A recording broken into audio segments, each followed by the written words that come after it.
I got a few random stories today, you know, some old, some kind of new, and I just wanted to give you guys a little something else, something to chew on, and maybe do a little, passing along with some fun stuff. And one of the first ones that it came to mind when I was thinking about this week was this propane truck. It was back in 1991. It was a brand spanking new truck, and the propane company, what they do whenever they are outfitting one of these trucks, by the way, is they take the fuel injection system, they do away with the gasoline fuel injection system, and they put a propane system on it so that they can actually use propane out of the big tank to fuel the truck, and that keeps them from having to gas up, you see. And they let the injectors keep clicking and all that kind of stuff, and the ignition system works the same way it always did. And so I was, incidentally too, in this part of the country, and it may be that way everywhere, I don't know, it's illegal to connect a wrecker and tow a propane truck because it's too much of a hazard, right? So you don't want to blow up the countryside by, you know, having an accident with a wrecker pulling a propane truck. Well, anyway, this propane truck that they had bought at our dealership and outfitted with a propane tank and all, had gone back on the other side of a pond between here and Montgomery, which is, you know, good ways north of here, and coming back from the place where they had filled up somebody's propane tank in a trailer out there, the truck quit running out there by a pond, and so it was under warranty, and they says, well, take the shop car and do everything you can, go up, take everything with you that you think you might need, and go up there and get that truck going again. You know, this is one of those basically, whenever you send one of those Hellfire missiles from an Apache helicopter, you just want to shoot the thing and forget it, knowing that it's going to go. They basically, you know, I like being, they send you out there and they know that whenever you come back, the job will be done, and you're not going to come back and say, I couldn't figure it out, you know. So anyway, I went up there with wiring schematics and all that kind of stuff, and a coil and other things I thought I might need, you know, because the ignition system was still the same way it always was. And I knew, you know, if it was a fuel-related problem with their propane, I'd have to figure that out too. But I went up there, and whenever I was driving the shop car, which at the time was a '92 Taurus station wagon, it was a light blue one, and we drove that thing many a mile, and I pulled into a gas station up there, and the way that parking lot was laid out, there was a sort of a drain across the parking lot you couldn't see. When I ran over that thing, my head bounced up and hit the ceiling of the car. I thought I tore up the car, but I didn't. Anyway, I called the guy from the gas company. He came and he led me out there to the pond where the thing was, and I tracked it down to a connector that was not seated. It was one of those 8-pin round connectors, motorcraft connectors, and after I, you know, saw that I didn't have any spark, I realized that as I tracked it back to the ignition switch and all that, I found this little connector click right there. Now that was one of those things I taught my students years later. I had actually gone under the dash and looked at the ignition switch to see if there was something going on under there. But I found out that the connector out there on top of the engine that wasn't seated good was the problem. And learning from that, whenever I would teach my students, I said, if you look at an electrical circuit and there's wire harnesses all over the place, and you have a tendency to think, I'm going to start at the power and go through every switch all the way to the load, you know, and on the other side of the load there'll be ground. And I said, what you need to do is look and see where the connectors are located, because if a connector is right there on top of the engine and it's in the circuit, you may be a sequential thinker like I am, to the point that you're wanting to go A, B, C, D, and this kind of thing. So I didn't do that. I basically went about it the wrong way, did a bunch of checking I should have done. Anyway, when I found that connector click, and boom, truck fired up, never had any more trouble with it and all that. And I had to drive all the way back. I had to drive about 75 miles one way to go and work on that thing. But that shop car, I wanted to mention that thing. You know, these dealers have a dealer transfer vehicle that they use a lot whenever they load a bunch of salesmen and they go to other dealerships around, and they drive cars back that are being dealer transferred to the dealer. And there was a guy named Buck Chapman that drove that '92 Taurus wagon. And after we got through using it from the shop, as a shop car, he took that vehicle and he was using it for dealer transfers. And at the end of its tenure as a dealer transfer car, it had 325,000 miles on it, and it had never really given any problem to amount to anything. And Buck, they just gave him the car, just let him have it, and signed it over to him. I thought that was pretty interesting. The car still ran like a brand new one. But one time Buck brought the thing. Every time we ever did anything on a vehicle Buck drove, even if it was a company car, he always claimed there was something that we did that we didn't do right. Okay, so I put wiper blades on that car for him one day. He said, well, the wiper blades aren't any good. And I said, okay, so I went and got some wiper blades from the parts department and charged them out to the, new car department or whatever. Went out there and put the wiper blades on there. And then Buck came back and he says, these wipers are making a racket, and they weren't doing that before you changed those wiper blades. And so I went out there and I investigated that, and it turned out the wiper motor was bad. It had nothing to do with changing the wiper blades, but that's the way some people think. Some of them will always try to find some way. I had one customer at the college, and every time we did anything to his vehicle, I don't care what it was, he was going to come back and find something that we messed up or that he claimed we messed up. And I could go into a whole bunch of stories like that. And I told that one guy, I said, I'm really tired of you coming back here saying that we messed something up all the time, because we didn't even have that took apart and we were working nowhere near it. Talking about we actually put some brake rotors on there and did an on-car brake lathe thing, and then he heard some bearing noise and claimed we caused that. We didn't even pull it apart. That was the craziest thing. Anyway, some of those people will push you as far as they think they can, and they always feel like you're beating them out of something if they don't come back and get you to fix something else for free because supposedly you did something wrong. Now this little old car right here, I think I may have mentioned it a time or two before, this little 2007 Cobalt. The first time this thing came to us, she said it was idling rough, and she had gone to a local shop over here. I think it was mostly a tire store, but they also did regular mechanic work and air conditioning work and all that kind of stuff. And it wasn't in the same town where the college was, it was up the road. And she was a sweet little old gal, and she was just, I think, sometimes too sweet. And she went in there and she told them that she didn't like the way the car was running. And you crank it up, and it idled was really rough. And she said they replaced the spark plugs and charged her $500. Now this is a 4-cylinder, and it's got 4 spark plugs, and they're right on top, and you can change them in 10 minutes. And she asked them, why is it $500 just to change spark plugs? And they says, well, there was a lot of labor involved, and so she gave them $500. And then she came over there because she was enrolled at the college and asked if we would look at it. And one of my guys found a split vacuum hose that was making it idle rough, and he fixed that vacuum hose, and it idled just as smooth as silk. And I said, well, what we need to do is we need to drive this thing down the road and make sure it's okay, so there's not some other kind of a running problem that we don't know about. And whenever the guy came back, he said, this thing's got it makes a horrible noise. And I said, what do you mean? So when I drove down the road on that thing, I heard a wheel hub bearing that was so loud and so ugly, it sounded like you were running a leaf blower motor in the right front floorboard. It was just terrible. And I was thinking, if these people at this tire store had driven this thing after they popped a set of spark plugs in it, they would have heard that racket. And tire stores love to change hub bearings. And so I just didn't know what pocket to put that in. Anyway, we got it running really good for her, and she left really happy, and she didn't have to spend a lot of money with us either. The hub bearing was some cash and all that kind of stuff. But anyway, that was the first time we saw that car. Now the next time we saw it, and I think I showed you this picture once before, she had run over a piece of rebar and knocked a hole in the oil pan.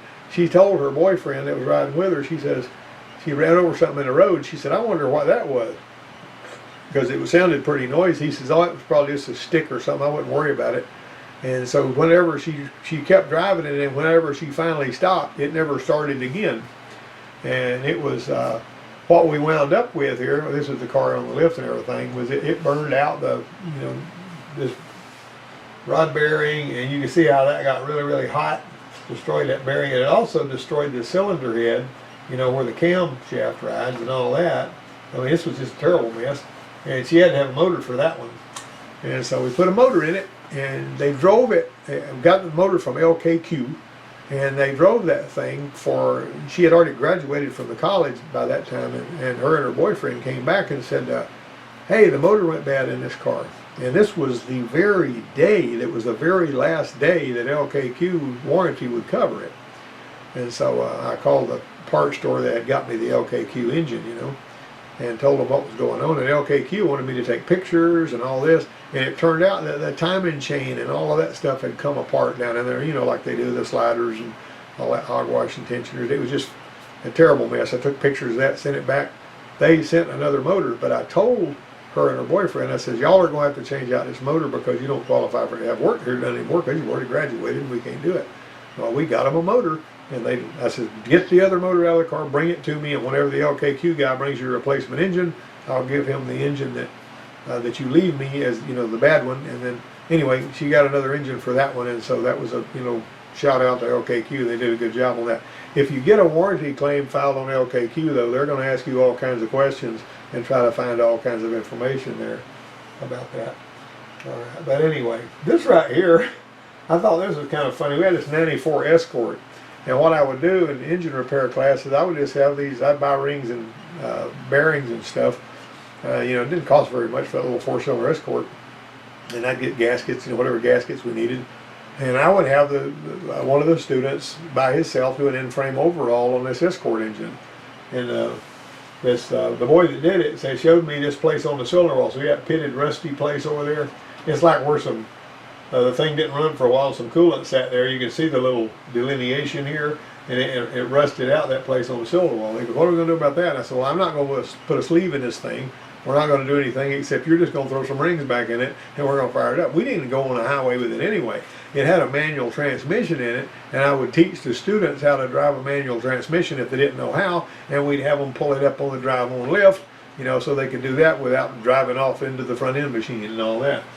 And so, having taught the students to do to drive this thing for, I don't know, a couple of years, we wound up with the clutch looking like this. You can see all of the lining was gone off the clutch, and they actually drove it with the clutch with no lining for a while till they heated this pressure plate up until it broke. And so that was a nice little how do you do. Anyway, I would also have them pull the trans axle out and put it back in regularly too. And so that was a very useful trainer vehicle.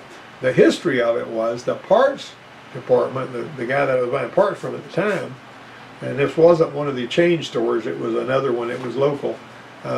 He had his parts delivery guy driving this thing. It didn't have air conditioning on it or anything, but the little car ran and drove good, but it was just a kind of crappy car, you know. So I wish I had a picture of it, because everybody loved that little car. Even the students loved it, even though it was a crappy car. So he comes over here, he tells me, he said, I'm going to have to put Junior, the parts delivery guy, in a better vehicle than that one. And I said, well, what are you going to do with that Escort? And he said, I'd sell it to somebody for $400. And so I used $400 of my supply money to buy that Escort. Man, I got all kinds of mileage out of that thing, to training kids and all that. It had EDIS on it, and it also had that, you know, whenever it would idle, it had multi-spark, you know. Also, another deal about that thing was, and I was trying to remember what that, whenever it would sit up for very long, it would become a no-start, and the only way you could get it to start up was drain the gasoline out of the tank and put fresh gas in it. And we weren't letting it set up all that long. I mean, it might set up 2 or 3 months or whatever, but it seemed like the gas liked to go rotten in that thing, and when the gas went rotten, it absolutely would not start until you put fresh gas in it. And that happened several times on that vehicle. A really interesting thing. That thing is probably in a junk pile or been crushed or something by now, but anyway. This right here, and I think I may have showed you that before too, but I'm really proud of how that turned out. So we got toolbox red paint. We taped off these handles and all like you would if you're doing body work, and we painted this refrigerator toolbox red, and I got a Craftsman sticker off of an old Craftsman toolbox, and I put it up here, and it made it look like we had a Craftsman refrigerator. One time, whenever the local news station was over there interviewing me when I was the instructor at the college over there, that was one of the things he called the attention of all of the people watching the news to, was this Craftsman refrigerator. He thought it was actually a Craftsman item, but I told him we just did that so it would have a toolbox look to it. The guy that was in charge of building maintenance and all, you know, the years and years and years ago, the college was actually built there in 1965, and they had originally had a sink to wash your hands outside the bathroom there, and it was it had been taken out, and the lines had been capped off and the drain had been capped off. And I was getting more girls in the department, and I didn't like these girls and boys going in the same bathroom. I just didn't care for that.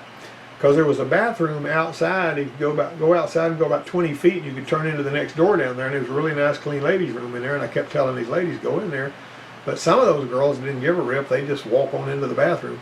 I put a sign on the door that said occupied, that you'd flip up and down when you went in there. People would forget to flick it up. So it was always saying occupied. So I wrote on there with a Sharpie, knock 3 times, yell, and listen. Because you want to know if there's somebody else in there that's, if you're a guy, you don't want to know. You want everyone, there's a girl in there, and if there's a girl in there, you don't want to go if there's a guy in there. But my grandson came over and he saw that sign, and he banged on the door and knocked 3 times and went, listen, because he thought that's what that meant. Knock 3 times, yell, listen. So he knocked 3 times and he yells, listen. But anyway, I had him put me I said, I want a sink out here so that people can wash their hands without having to go to the bathroom to do it, because we had a big long sink in the bathroom, And so he washed his, he put me what looked like a vanity out there, like you'd see in looks like we used to teach culinary arts, but now we're teaching automotive. And it was a tan colored cabinet. And I got this same color paint, and I had to mask off that sink and all that kind of stuff, and paint I had a girl student that was really good at painting, and she painted that cabinet red, because it looked a lot more shoppy red than it did tan colored, like it was something you took out of somebody's bathroom and put in there. But that thing is still there, and there's a big first aid cabinet hanging over it, and all that stuff. And I had the biggest first aid cabinet on the place, because somebody got one and didn't want it, and they called me at the office and said, hey, you want this first aid cabinet? And I said, sure. And so we popped it down there on the wall above the sink, and it's still there as far as I know. Now this right here, you might have seen a replacement wiring harness smoke. That's good stuff. One time the big boss man came down there, and he was had one of the used car mechanics working on a 65 Galaxy convertible that he was restoring, and the gas gauge wouldn't work right, and they couldn't figure out what was wrong with it. And so he comes down there and he says, can you test this gas gauge? Because he had him pull it out of the dash, and they came walking up there, and I wasn't even a part of the troubleshooting process on this thing, but I had it in my hand, and I said, yeah, I can test it, but I'll have to be really careful, or I might let the smoke out of it. And the used car mechanic was standing there, at the same time. And the big boss man was real confused and flummoxed about it. He says, let the smoke out of it. I've never heard that before. And that mechanic that was with him was, real nervous, because he thought he was going to take it the wrong way. He goes, he's kidding. He's talking about me burning it up. Anyway, everybody's seen the smoke come out. A piece of wire this long that burns under the dash can fill the whole car up with smoke and make you think you fried the whole harness. I don't know if you've seen that before or not, but I have. Anyway, wire harness smoke, blinker fluid. You hear this girl I had trained that was working at a local parts store over there. She'd go in there, and she said them guys would come in there and ask her for blinker fluid and muffler bearing. All right, so I got this can. It had brake fluid in it or something. I don't remember what was in there. It was one of them screw-on cone-topped cans. And I made a bogus label for it on my computer that looked really official, and it said blinker fluid. And I filled it up with something like denatured alcohol, And then I also got a little small box that had it came with some of the U-joints like you put in your little small U-joints you put in your steering shafts. And it basically was a little blue and yellow box, like you see U-joints come in. And I scanned some of that, and I made a bogus label that said muffler bearings, and it actually had a part number, a little barcode. It was cool as all get out. So she takes that over to the parts store, puts it under her workstation there at the parts store, and every time one of those smart aleck old guys would come in there, she would set those things on the counter and say, there's your blinker fluid and there's your muffler bearing. She'd make him a real big price for it, And that was always got a big laugh out of him, and she'd put it back under the counter. Well, she came one day from when she was doing co-op work, and she was fit to be tied. And she told me that somebody had stole her blinker fluid and muffler bearings out from under the counter. One of the other parts men or somebody just took that stuff and took it away from her, Left-handed bucket of antifreeze. That's goofy stuff that we used to tell people to bring us, It confuses young guys. Tire stretcher. I didn't even put my other quotes on the outside of that. All right, this guy that I worked with over at the Ford place that had worked at a tire store when he was a young boy, about 16 years old. He was a newbie. And you know how these guys send you to you know, they talk about sky hooks and meat stretchers and all that kind of stuff. Well, they told this boy, they says, we need a tire stretcher. You need to go call the CarQuest or whoever it was and get us a tire stretcher. And so he calls over there to CarQuest and he says, I was told to call and get a tire stretcher. And they said, well, we don't sell tire stretchers. And he said, okay, well, and they said we don't sell them and we wouldn't have one in stock anyway. And so he went and told the guys, and the boss man wasn't there that day, so they're just having the field day with this 16-year-old kid. So he goes and he tells them, he says, they said they don't stock a tire stretcher. And they says, well, go tell him to order one. So he goes and he says, hey, they told me to come back and order a tire stretcher. And the guy says, okay. And so about a week later, or 10 days or something like that, he said there was a delivery truck showed up out there with a $5,000 tire stretcher on it. And the boss man wondered what in the heck this was doing here. And what it was designed for was, apparently there's some places where tires are stacked long enough to where they get squished down, and this tire stretcher was designed to bring them back to their original shape. And this was actually a thing, and I haven't looked one up, but that's what he told me. And he says that the boss man was really, really angry with those guys that made him order a tire stretcher, because he had to pay a restocking fee because the tire stretcher was something he didn't need. And you can imagine how much the restocking fee was on a $5,000 item. But anyway, this Explorer balancer failure, which I may have mentioned before, see how that pulley was supposed to be out here and it would work its way back while the belt was still spinning it. And see how it chewed up that, you know, this lip on this thing chewed up that crank sensor? That was a mess. One of the things that made me, I saw 2 of these in 1 week. And basically we put a $100 balancer on it and a crank sensor, got it all straightened out, wasn't a problem. But whenever you look down there, this belt, this had slid far enough back, where you see these right here, the belt had actually ridden on this rubber for a while because it had walked off of that. And it was actually, you know, whenever you just look down there, it was kind of confusing because the belt looked like it was around something. And you could see these pulley grooves behind it, and so that was just a grand adventure. And it's a little bit annoying the way this balancer is made to pull it off too. You got to know exactly what you're doing, and you got to have one of those long push rods to go in there and to the bottom of the bolt hole, because the little hole in the balancer is too small for your puller to go through. I mean, it's you know, got to be tricky. It's a tricky job. But you got to have the long push rod, and you got to have some, seems to me like the puller bolts that you had to use to pull it off were 6mm bolts too. So you had to have some good strong 6mm bolts that were fairly long, and it was tricky. But we got them off. We got 2 of them things changed out in a week. But, and some of you guys may have seen this before after that, but I've never seen another one. 2 in 1 week, never saw any more of them. I expected to see more of them.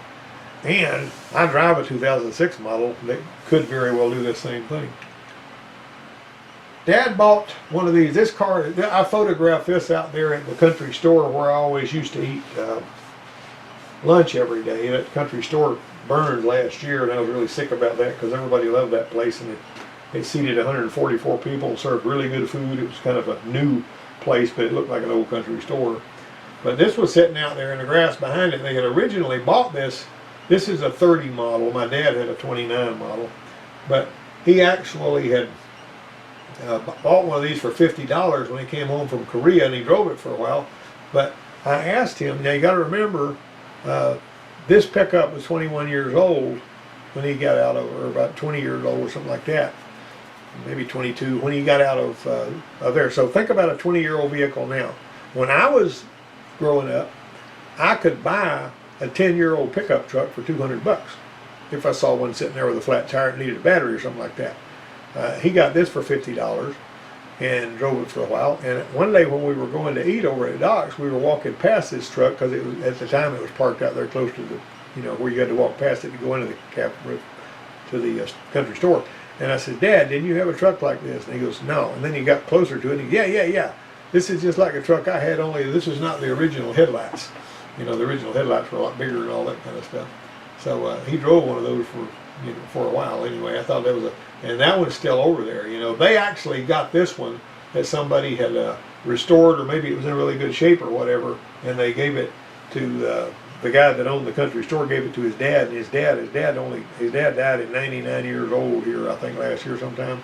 But back when his dad was in his 70s, they bought this truck for him. But I mean, which I thought was wacky. Notice how the gas tank is in front of the windshield, and on some of those you would have to back up hills. When you got low on gas, it wouldn't gravity feed into the carburetor anymore because it didn't have a fuel pump, and you had to back up a hill so you get plenty of gas in the carburetor so you can make it up the hill. And it also had this Auga horn over here, which is pretty cool, and the little tires, spoke wheels, and all that. Now this right here is an exhaust back pressure sensor on a Power Stroke. This is a 7.3, and sometimes those exhaust back pressure sensors, you'd get a code for one of those. Sometimes they would short out internally and they'd kill everything whether you have a no start. But if it was basically giving you a code for that and you were trying to troubleshoot it, you could actually plug one of these in and just lay it up there. Especially if it was a no start, and it's a 3-wire sensor, you know, that's got signal return and reference voltage and then a signal going out. But the pipe that this screwed into that was supposed to read exhaust back pressure would clog up with carbon and soot, and then you'd wind up getting a code for that reason. But that was the exhaust back pressure sensor that the engine controller uses to determine what to do with that. It wasn't a waste gate, it was basically like a supercharger. Close the flap and make the cab in the turbocharger, and make the cabin heat up quicker. This is a common leak point that most everybody has seen. If you worked on cars very long, you have found an oil pressure sensor leaking. It's possible for this to happen. And sometimes, some of the GM cars, you might remember either hearing about or seeing a sensor can leak, and actually if it's got a connector that's weatherproof, it's got a seal in it, the coolant on the GM, and this was pretty bad happening back in the early 80s, it would push liquid coolant all the way through those wires, and it would keep pushing it through there and pushing it through there because of the pressure in the coolant system until it got a bunch of coolant in the engine controller and destroyed it. Also, the brake fluid pressure switches on some of these Fords actually will start leaking like that, and they'll send fluid going through the wires, and they'll get into a connector that's got a bunch of other stuff going through it, and that brake fluid will short out and cause funky signals and stuff. That was another story I had about that. But that oil pressure sending unit, is something that you can find leaking, and putting the dye in there really helps you pinpoint that kind of thing. I mean, of course, you can usually see it without that, but that's a common leak point on a lot of vehicles. Let me ask you this: this is a Snap-on battery puller, CJ92, I believe it is the part number on that. That puller is just for battery terminals. You put that thing on those battery terminals and you turn it, and then it pulls it off the post. That was in a little kit that had been bought by some instructor before I went there, but I thought that was cute as all get out. It had hardly ever been used, but you can see how it would work really well. And occasionally, you got to work on prying the battery terminal apart to get it off. This wouldn't really work terribly good, or it might, on those. The ones we have today are not as hard to get off. The little lead-free ones, that are like a band of copper that go around there. Now this right here is that Chrysler. This Chrysler here, my mother drove for years, and it was a really, really, really good car, best car we ever had. My dad said. This is a 66 model, New Yorker, air conditioned and all that. And so that car had air conditioning, that house did not. That's me by the porch over there. This house had no telephone and no air conditioning, and it burned down in 1970. Nobody got hurt or anything, but that house went up in flames. Well, my dad had built this other house at the same time next door to it for my grandmother, but she didn't want to move in there after he got it built.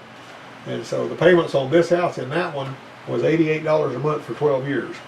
And so he got both of those paid off. And I think he paid, I can't remember what the price was. You could probably do the math if you knew the interest rate and tell. But the point is, he wanted to get rid of this car, so he put it up for sale. Well, this lady had this car at her house, and some guy had poured, told him to pour some STP oil treatment in it at a gas station. That's back when we had full service gas. And the kid didn't know what he was doing, and he used STP gas treatment and poured it in the engine, and it washed all of the oil off of everything. And it was really strange. The wrist pins were so stiff on those pistons that thing would just barely would spin over at all, and so it rendered the car undrivable.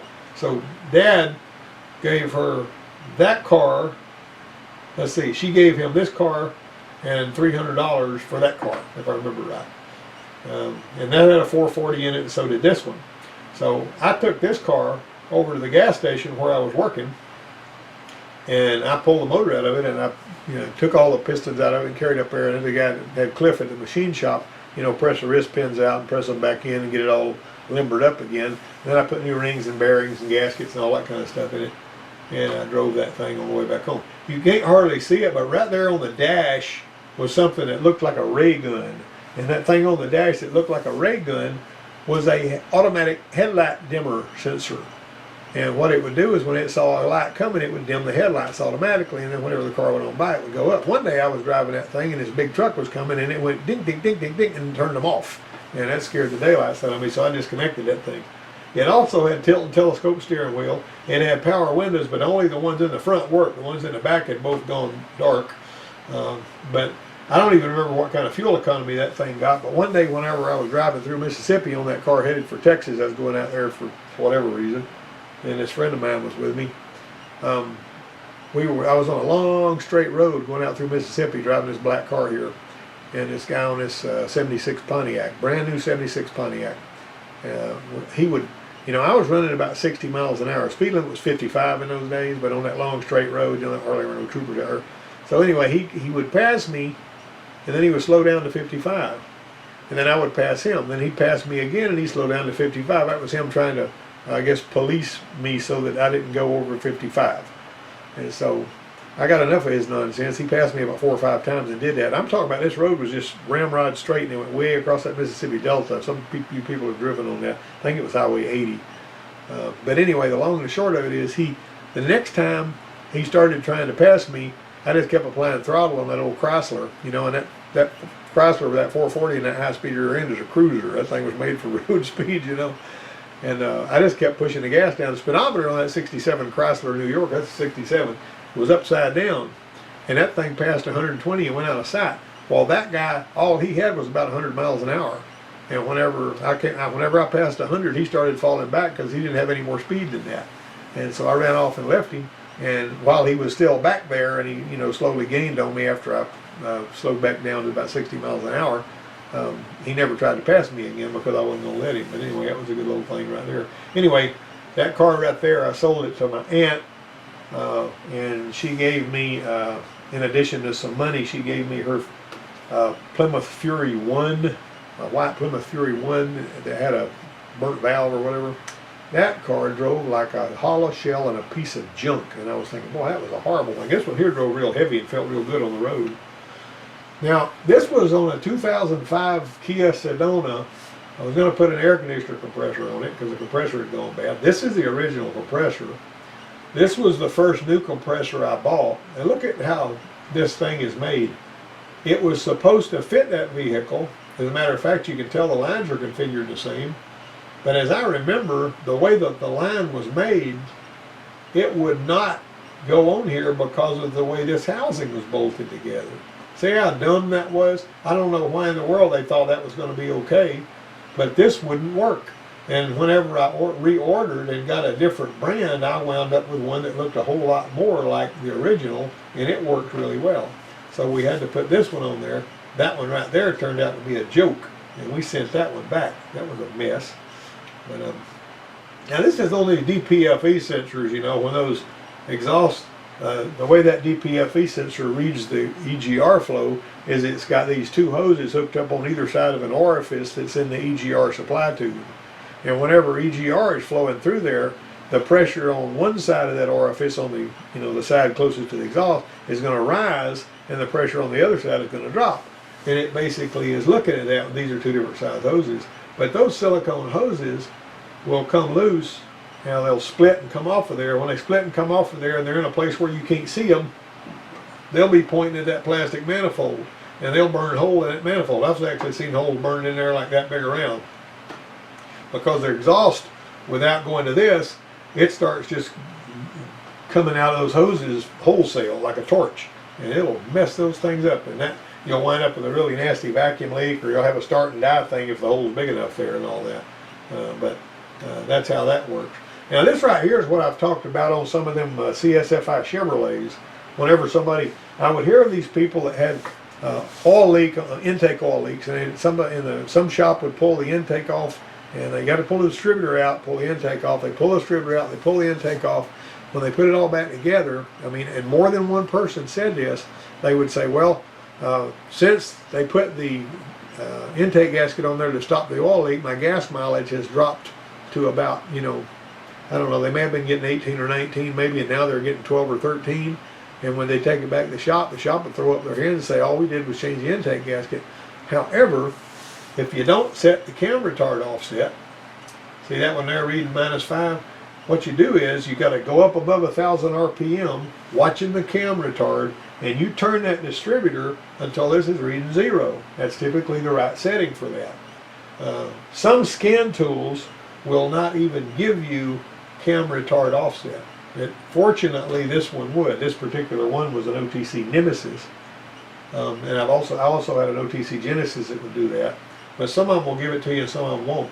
If they won't give it to you, you're having a booger of a time. However, that cam sensor in that distributor makes it switch from, you know, whenever, if you hook it's a square wave, you know, Hall effect. If you hook a test light with one of them LED test lights I'm talking about that, you know, have super high impedance, into that cam sensor output, and you turn that distributor until that thing is making it switch. If you have your balancer set at 24 degrees after top dead center, and that's where you're going to set your crankshaft, and then you turn that distributor until that thing is switching off and on right there at that 24 degree mark and lock it down, you'll have it set right. Now interestingly enough, Ford, when you're setting a cam sensor on a Ford, it sets at the same place. 24 degrees after top dead center is when the cam sensor makes it switch. And my contention is that's when the fire has gone out and it's okay to spray the next fuel injector pulse without setting off an explosion or whatever. Anyway, that's a really important setting.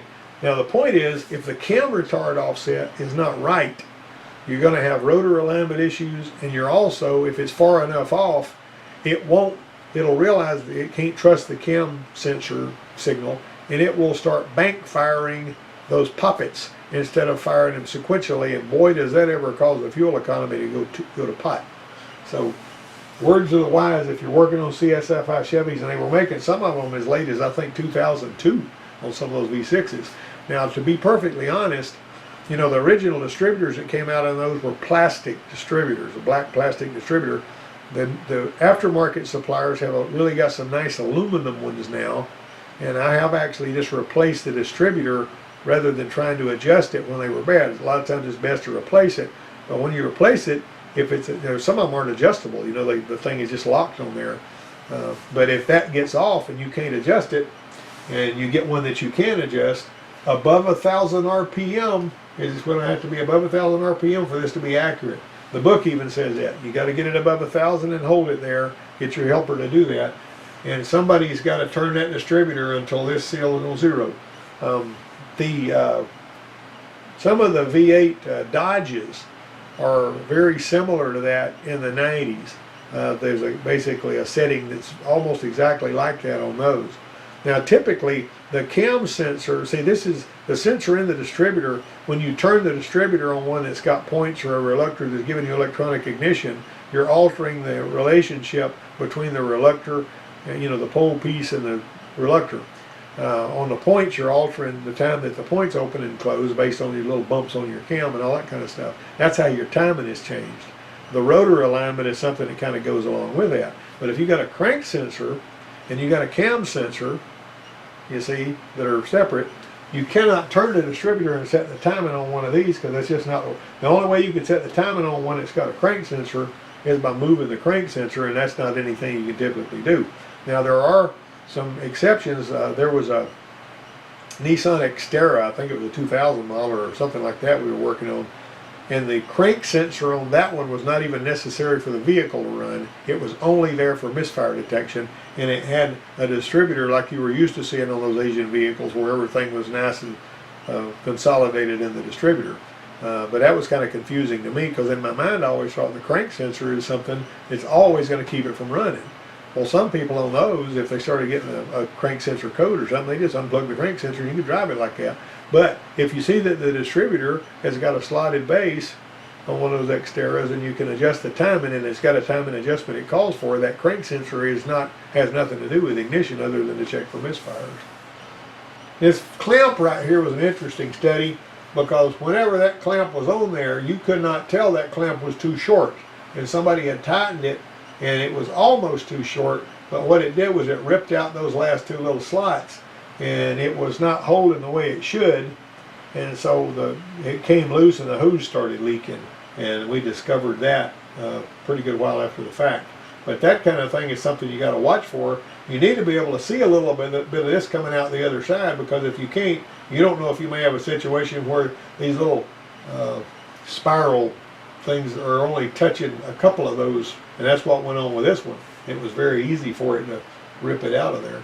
I like these clamps really better than the spring clamps and all anyway, you know. But what is this component here, and what is it doing there? Some of you guys are instantly going to recognize this if you're, you know, electrically savvy.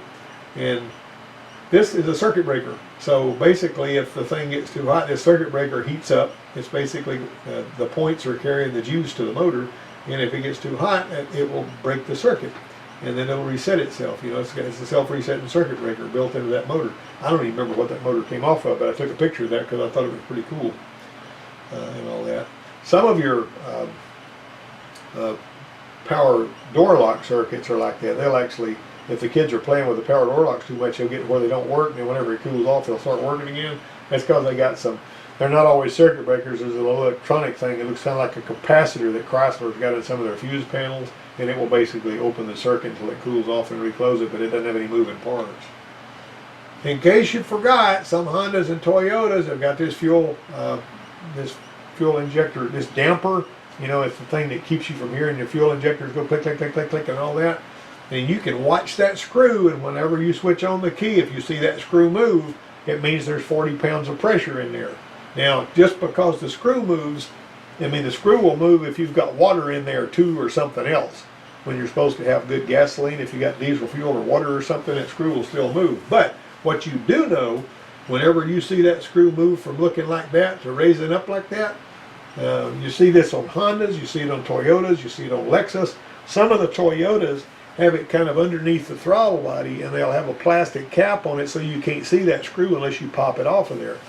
But I was telling the people at the Toyota place, the mechanics at the Toyota dealer, this, and they didn't know about this. And the vehicles they were working on at the time all had this.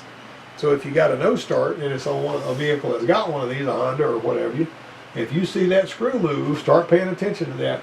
That gives you a piece of data that you can gather without any tools at all by just looking. Now I have, and when it was in a dark spot, I lay my finger on it and I see if it pushed up. You can actually do that too. All right, that's a cool little tattoo I saw when somebody had posted on Facebook. 10 millimeter gone but not forgotten. How many 10 millimeter sockets have you lost? How many of you looked and couldn't find or wound up, you know, it's a mess how we have trouble. 10s, 15s, 13, you know, that's just, oh, well, the socket. But that's the one you use a lot. There's an 8 millimeter socket that likes to get lost too, but the 10 millimeter is the one that most people have. Now this is the dead car of the week. This Honda has been sitting on a street near here. See that jack under there? That wheel has been off of that Honda, and that's a nice motorcycle. That wheel's been off of that Honda for months. That vehicle has been in that same spot, and that wheel has been removed, was removed for some reason, why I don't know, months and months and months ago. I'm telling you, I'm talking about 6-7 months. It's been sitting there just like that. What always bothers me about something like that is this is still a really nice car. It's not even dirty. It's not even dusty yet. But if they keep letting it sit there, the gas in the tank is going to go bad, and it's either not going to start at all, or it'll be so messed up with crud that they'll have to get a bunch of work on it done on it before they drive it again. Letting a car sit like that is not a good idea. You know, at the very least, it needs to be started and warmed completely up at least once a week. Don't ever start it and just switch it right back off, or you're going to make sludge in the engine. Okay? Always make sure you warm your vehicle all the way up before you shut it off if you don't want sludge to build up in the engine. A lot of the problems that people have nowadays with their vehicles is because they don't let them warm up enough, and they wind up with an engine full of sludge, and it clogs things up, and it starves them for fuel. I mean, starves not fuel, but starves them for oil, and it causes destruction.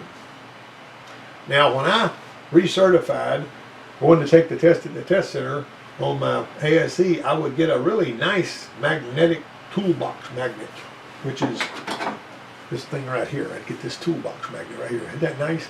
Nice toolbox magnet with a magnet on the back of it and all that kind of thing. I got enough of these things out there to start a dealership after all the recertifications I've done. Well, I started using the app on the phone to take the test that way, and it works in kind of a different way. You answer 8 questions in each category within a period of a year, and you can up your it gives you another year on your certification. It doesn't give you 5 years like that, you know, taking the test at the test center, but it gives you another year. And I've been keeping mine like that, so I wanted to go to the test center. And COVID kind of threw a chink in that anyway. And this ASE renewal thing on your phone costs about $45, $50 a year, something like that. I've been paying for it for about 2 or 3 years now. And it's kind of fun to do that. But whenever you re-up on that, you basically get the sticker. That's what you get. See the sticker? You get the sticker. That's what I got. Okay, so I basically just took pictures of both of those because I figured y'all would be interested in seeing that. Or maybe not. See you next week. I hope you enjoyed this video, and I will talk to you guys next time.